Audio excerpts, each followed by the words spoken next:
Now let's make our way to Gallery 3, Modern Canada, that covers the time between 1914 to the present day. It explores how Canada strives to become a prosperous and independent country, and one that's increasingly inclusive. It highlights very tangibly how individuals and communities struggle for social inclusion, for their rights, their cultures, and how the challenge of negotiating differences remain constant in today's Canada. This gallery focuses on stories that are key to our identity as a nation. As this gallery covers more recent history, you might come across some familiar stories and learn about events that resonate in your own life. I'm standing in front of a huge-sized photograph of an airplane assembly plant located in current-day Thunder Bay, Ontario, during the Second World War. And it's not for nothing that we have chosen a huge photo. It is to represent the size and vastitude of Canada's contribution to the war effort. The contribution was immense in terms of manpower, 1 million Canadians enlisted out of a total of 11 million, but also in terms of agricultural products and industrial products. We had to feed and supply the Allies, and we did it in big scale. 2,000 planes were produced during the war by over 4,000 workers, men and women as well, a revolution in our workforce. Here we have a very evocative section of one couple among millions of Canadians, Jock and Nora Gibson, and the lunch boxes they used to go to work every day on the can, car, and foundry plant.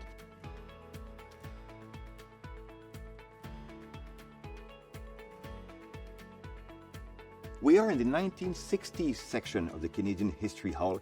It was a decade marked by agitation and optimism and confidence and questioning, not just in Canada, of course, but in the rest of the world. One of the chief questions for Canadians during the 1960s was, do we need a distinct new national flag? One of the answers was promoted by Prime Minister Lester Pearson, the model with 3 maple leaves that wasn't quite accepted by the broad public, but the Canadian public seized the idea and suggested thousands and thousands of possible models for the new flag, until finally the model that we know today was adopted on February the 15th, 1965. The sewing machine that we see here was used by a lady named Joan O'Malley, who sewed the very first prototype of the new Canadian flag in October 1964. We're now in the story that explores the experiences of Indigenous people in Canada from 1885 to the present day. This is one of our most complex sections of the hall, but it's also one that is very meaningful in terms of understanding contemporary Canada. The story has 2 main threads running through it.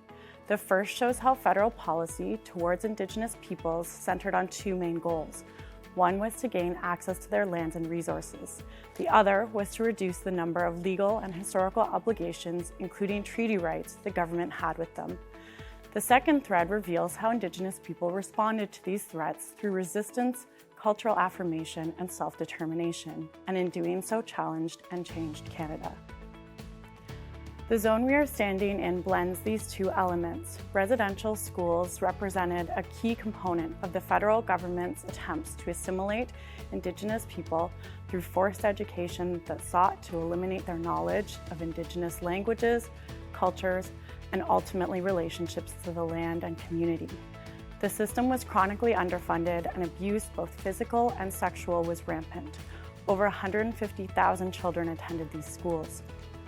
The museum worked closely with Indigenous organizations representing residential school survivors and survivors themselves to ensure their experiences and perspectives were central to the telling of this story.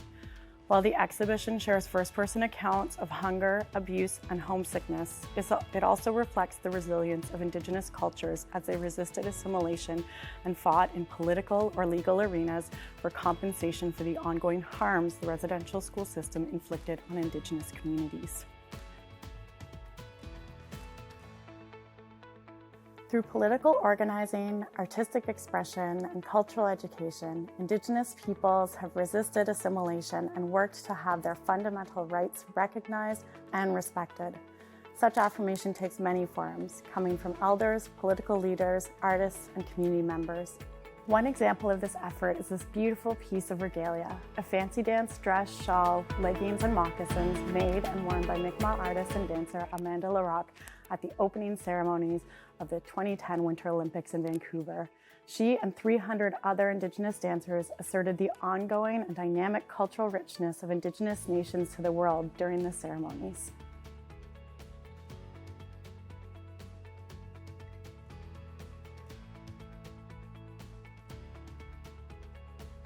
In 2015, the Alcala family, a mother with 3 children, is fleeing from the Syrian war and the Islamic State. They are refugees. In Peterborough, Canada, a sponsorship group is preparing for their arrival, among them Phuong Tran. Phuong Tran is a former Vietnamese refugee. She herself was sponsored. She wanted to pay it forward. She decided to use some of the money left to her by her adopted Canadian aunt to sponsor the Alcala family with the Peterborough group. And so finally, the Alcala family was welcomed to Peterborough by a sponsorship group in December 2015. Here we see a banner drawn by children to mark their arrival. There is also a great story about this walk that you just see here. Christy Iltz, the initiator of the group, got a walk from a local merchant.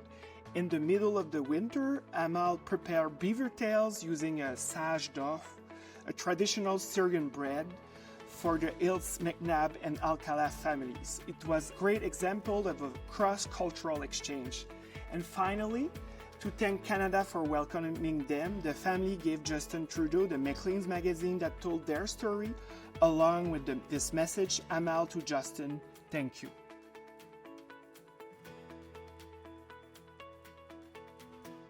I hope that this quick overview of the Canadian History Hall will entice you to come and discover for yourself this inspiring space. You will certainly find moments to reflect, others that might bring you to tears, moments that might make you smile or nostalgic.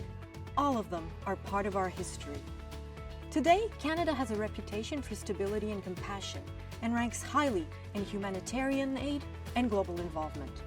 But the story of Canada is of course unfinished, and we are continuing to write it here today and every day.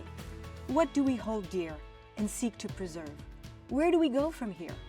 These are the questions for Canadians from all walks of life, demonstrating in an immediate and personal way that they are all actively involved in shaping history of the future of this country.